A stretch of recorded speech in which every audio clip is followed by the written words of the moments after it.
Episode 47। जब प्रीति ने सरला देवी को अपने घर में पाया तो उसके गुस्से की कोई सीमा नहीं रह गई थी। अतीत में मिले उसके सारे जख्म अचानक ताजे हो उठे थे। प्रीति ने सरला देवी को जी भर के जली कटी सुनाई। सरला देवी तो इतना नाराज हो गई कि उन्होंने चकिया छोड़ के जाने का फैसला कर लिया और तो और अभिमन्यु को भी साथ ले जाने की जिद पकड़ ली।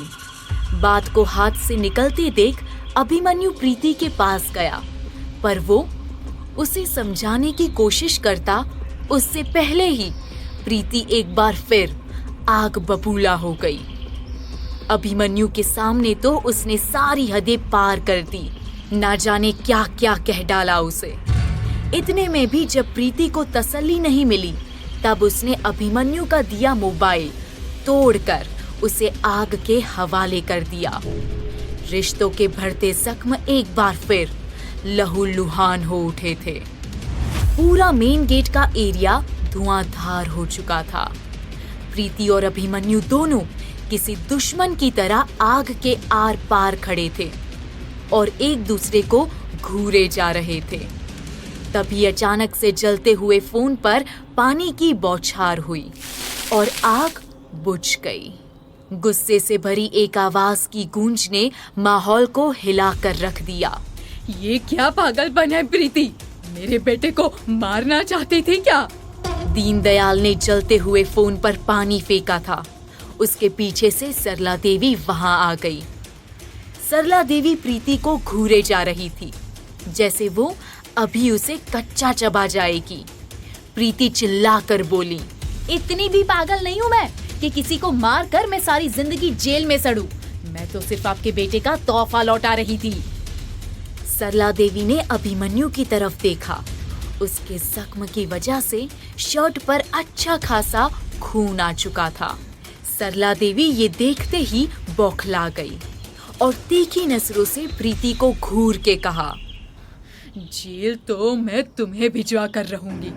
अभी तो तूने मेरे बेटे का सिर्फ खून निकाला है। अगर मैं वक्त पे ना आई होती तो तू उसकी जान ही ले लेती। प्रीति गुस्से से बोली, अरे जाइए, ये जेल की धमकी किसी और को दीजिए। आप जैसी धोखेबाज और मक्कार औरत को तो मैं कब का जेल पहुंचा देती। अभिमन्यु से और बर्दाश्त नहीं हुआ। उसने सख्त लहजे में कहा, प्रीति, अब तुम अपनी हद पार मत करो। तुम्हें जो कहना है मुझे कहो, अम्मा को नहीं। सरला देवी तुनक कर कहती है, इस घटिया लड़की से और उम्मीद भी क्या की जा सकती है। अभिमन्यु ने फौरन अपनी माँ को रोकते हुए कहा, छोड़िए अम्मा, क्यों बहस कर रही हो? चलिए आप यहाँ से। ये कहकर अभिमन्यु सरला देवी को वहाँ से ले ही जा रहा था कि प्रीति ताना मारते हुए बोली, ये मत भूलो कि आप रह तो मेरे घर में ही रही हो। शुक्र मनाओ मैंने अभी तक आप दोनों को यहाँ रखा है, वरना और कोई होता तो कब का धक्के मार के बाहर निकाल देता। अभिमन्यु प्रीति के बर्ताव को जहर के घूंट की तरह पीता जा रहा था, पर सरला देवी चुप रहने वालों में से कहाँ थी। उन्होंने करारा जवाब देते हुए कहा, हम भी मरे नहीं जा रहे यहाँ रहने के लिए, और अगली बार मेरे खानदान और मेरे बेटे के लिए कुछ भी बकवास की तो तेरी जबान खींच लूंगी। सरला देवी ने फौरन अभिमन्यु का हाथ पकड़ा और वहां से खींचते हुए ले गई।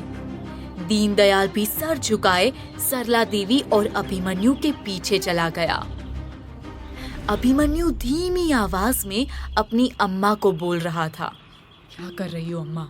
ये मेरा मसला है, आप बीच में मत पड़िए। सरला देवी गेट के पास पहुंचते ही अचानक रुक गई और भन्नाते हुए बोली, हाँ? वाह बेटा, इस 2 टके की लड़की के लिए तूने अपनी माँ को ही पराया कर दिया। अभिमन्यु ने कहा, ऐसी बात नहीं अम्मा। सरला देवी मुंह फेरते हुए बोली, मैं तो अब यहाँ एक पल भी नहीं रुक सकती। जिस तरह से उस लड़की ने हरकत की है, आज फोन जला दिया, कल को ये हमें ही जला देगी। अभिमन्यु ने समझाते हुए कहा, अम्मा ऐसा कुछ नहीं होगा, हम अभी यहाँ से ऐसे नहीं जा सकते। मेरा केस चल रहा है और हम अपने पर्सनल मामले को क्यों सबके सामने लेकर आए? दूर खड़ा दीनदयाल ये सब सुन रहा था। वो पूरी तरह से सहम चुका था। ऐसा सब बवाल देख उसमें और कुछ कहने और सुनने की शक्ति नहीं रह गई थी। उसने देखा सरला देवी अभिमन्यु पर चिल्ला रही थी। तुम ऐसी सफिरी लड़की को बर्दाश्त भी कैसे कर लेते हो? तुम्हारी अपनी कोई इज्जत है कि नहीं?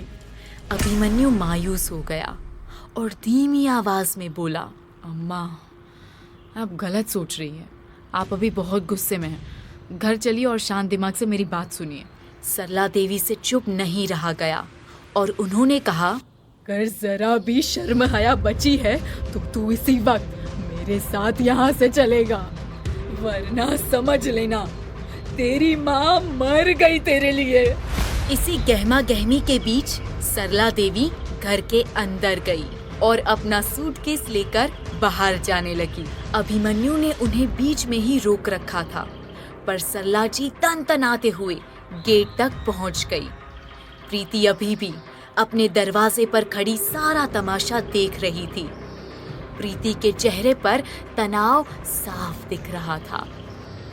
अभिमन्यु ने अपनी माँ को आवाज दी, अम्मा, क्या कर रही हो? वापस आ जाओ। लेकिन सरला देवी ने पलटकर नहीं देखा और मेन गेट से बाहर निकल गई। दीनदयाल अभिमन्यु के पास आकर बोला, अब क्या करे सर? मैडम जी ने तो ठान लिया है कि वो यहाँ नहीं रहेगी। अभिमन्यु ने कहा, अम्मा भी बहुत जिद्दी है और एक बार वो जो ठान लेती है फिर उनका मन बदलना मुश्किल है। अपनी किस्मत को कोसते हुए सरला देवी अपना बड़ा सा सूटकेस घसीटते रास्ते पर चली जा रही थी और गुस्से में बड़बड़ा रही थी। जाने क्या काला जादू करके रखा है मेरे बेटे पर उस चुड़ैल ने। जिस दिन से हमारी जिंदगी में आई है उसी दिन से हमारा बुरा वक्त शुरू हो गया। सरला देवी से इतना भारी भरकम सूटकेस संभाला नहीं जा रहा था और बार बार उनका बैलेंस भी बिगड़ रहा था। उन्होंने झल्लाकर सूटकेस जमीन पर झिटक दिया। तभी उनके पास एक गाड़ी आकर रुकी। गाड़ी में टीआई दशरथ के साथ सरपंच थे। दशरथ गाड़ी से उतरकर सरला देवी के पास गए और हैरानी से उन्हें देखते हुए बोले, क्या बात है सरला जी? आप इस बेचारे सूटकेस पर अपना गुस्सा क्यों निकाल रही हैं? सरला देवी टीआई दशरथ को अपने सामने देखकर दंग रह गई। उन्होंने फौरन अपने चेहरे पर एक झूठी मुस्कुराहट लाते हुए कहा, जी, मैं बिल्कुल गुस्सा नहीं हूँ। ये बस थोड़ी तकलीफ दे रहा था और कुछ नहीं। अब सरपंच भी गाड़ी के बाहर आ गया था और दूर खड़े दशरथ और सरला को गौर से देख रहा था।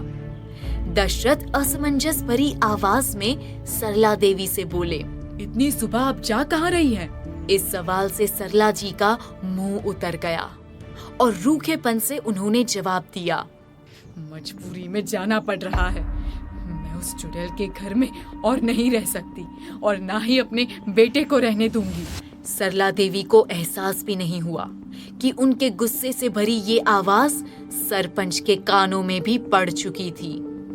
टीआई दशरथ को भी इस बात का अंदाजा नहीं था कि सरपंच सरला देवी की सारी बातें सुन रहे हैं। दशरथ ने हैरानी से कहा, चुड़ैल? किसकी बात कर रही हैं आप? गुस्से में भरी सरला जी ने फौरन जवाब दिया, वही प्रीति। और किसकी? एक ही तो चुड़ैल रहती है वहाँ। सरपंच और दशरथ दोनों ही ये बात सुनकर हैरान थे। दशरथ ने परेशान होते हुए कहा, सरला जी, मैं नहीं जानता कि आप प्रीति को चुड़ैल क्यों कह रही हैं, लेकिन मैं इतना जरूर जानता हूँ कि आप अभिमन्यु को यहाँ से लेकर नहीं जा सकती। वो एक बहुत ही बड़ी इन्वेस्टिगेशन के बीच में है जिसे छोड़ना नामुमकिन है। सरला देवी ने उनकी बात को काटते हुए कहा, मुझे आपकी जांच से ज्यादा मेरे बेटे की जान प्यारी है। मैं अपने बेटे को यहाँ एक पल भी नहीं रहने दूंगी, चाहे कुछ हो जाए। और ये क्या बात है? क्या कोई जबरदस्ती है कि हम यहाँ से नहीं जा सकते? तभी सरपंच ने मौके पर चौका मारते हुए सरला देवी और दशरथ के बीच टांग गड़ा दिया और दोनों के पास आके बहुत प्यार से कहा, आप बिल्कुल सही कह रही हैं। आपसे कोई भी जबरदस्ती यहाँ रहने को नहीं कह सकता। सरला देवी ने सरपंच को गौर से देखा। दशरथ ने सरपंच को चौंकते हुए देखा और आंखों से इशारा करते हुए कहा कि वो क्या कर रहा है। सरपंच ने दशरथ की तरफ देखा तक नहीं और सीधे सरला देवी को अपना परिचय देते हुए कहा, मैं चकिया गांव का सरपंच। आप जरूर इंस्पेक्टर अभिमन्यु की माता जी है ना? सरला देवी ने हाँ में सर हिलाया। सरपंच ने मीठे स्वर में कहा, तभी तो मैं कहूँ, इंस्पेक्टर साहब को इतनी खूबसूरती कहाँ से मिली है? जब माता जी ही इतनी खूबसूरत है तो बेटा तो हैंडसम होगा ही। सरला देवी शर्मा कर मुस्कुराने लगी। सरपंच और मक्खन लगाते हुए कहता है, और मैं ये यकीन से कह सकता हूँ कि आप अपने जमाने में बला की खूबसूरत रही होंगी, जो आप अब भी हैं। ये सुनकर सरला देवी और गदगद हो गई। टीआई दशरथ सरपंच की बातें और बोलचाल देखकर ताजुब में थे। सरपंच आगे कुछ बोल पाता इससे पहले दशरथ सरपंच को बोले, सरपंच जी, मेरे ख्याल से हमें अपने काम के लिए निकलना चाहिए। काफी देर हो रही है। सरपंच ने मुस्कुराते हुए दिखावटी जवाब दिया, आप भी कमाल करते हैं दशरथ जी। सरला देवी का मसला ज्यादा जरूरी और गंभीर है। इस वक्त हम उन्हें कैसे छोड़ सकते हैं? कहाँ जाएगी बेचारी अकेले? सरपंच की चिकनी चुपड़ी बातें सुनकर सरला देवी पूरी तरह उनके लपेटे में आ चुकी थी। वो बोली, शुक्र है कोई तो है जिसे मेरी तकलीफ नजर आई। सरपंच फौरन बोले, कमाल करती हैं आप भी। मेरे रहते तकलीफ कैसी? चलिए आप हमारे साथ। पहले तो एक बढ़िया जगह ले जाकर आपको यहाँ की फेमस चाय और समोसा खिलाते हैं। पंचायत का मुखिया होने के नाते आपकी परेशानी अब मेरी परेशानी। सरला देवी को ये सुनकर राहत मिली और वो तुरंत गाड़ी में बैठ गई। दशरथ फुसफुसाते हुए सरपंच से बोले, सरपंच जी, क्या कर रहे हैं आप? ये उनका पर्सनल मामला है, बेहतर है हम इसमें ना ही घुसे। सरपंच ने अपनी भवें चढ़ाते हुए कहा, ठीक है, जैसा आप ठीक समझे। वो फौरन सरला देवी के पास गया और बोला, देवी जी, दशरथ साहब का कहना है हम आपके पर्सनल मामले में ना ही घुसे तो अच्छा है। सरला देवी हैरत से बोली, दशरथ जी होते कौन हैं ना नुकुर करने वाले? ये मेरा मामला है और मैं जो ठीक समझूंगी वही करूंगी। सरला देवी ने टीआई दशरथ को देखा और कहा, अगर आप चाहते हैं कि मेरा बेटा अपना काम करता रहे तो जो मैं कर रही हूँ मुझे करने दीजिए। सरपंच ने दशरथ को देखा और हल्की मुस्कुराहट को छुपाते हुए बोला, अब ये मामला पंचायती है दशरथ जी। टीआई साहब को एक बड़ा धक्का लगा। उनकी आंखों के सामने सरपंच इतना ड्रामा खेल गया और वो कुछ नहीं कर सके। दशरथ ये जानते थे कि सरपंच अपनी अगली बाजी चल रहा है, जो जल्द ही पलटकर अभिमन्यु और उसकी छानबीन पर पड़ने वाला है। आखिर ऐसी कौन सी चाल चल रहा था सरपंच? क्या अभिमन्यु को डायन की जांच से हटाने के लिए सरपंच सरला देवी का इस्तेमाल करेगा? और कैसे संभालेगा अभिमन्यु प्रीति के साथ अपने टूटते रिश्ते को? जानेंगे कहानी चकिया की डायन के अगले एपिसोड।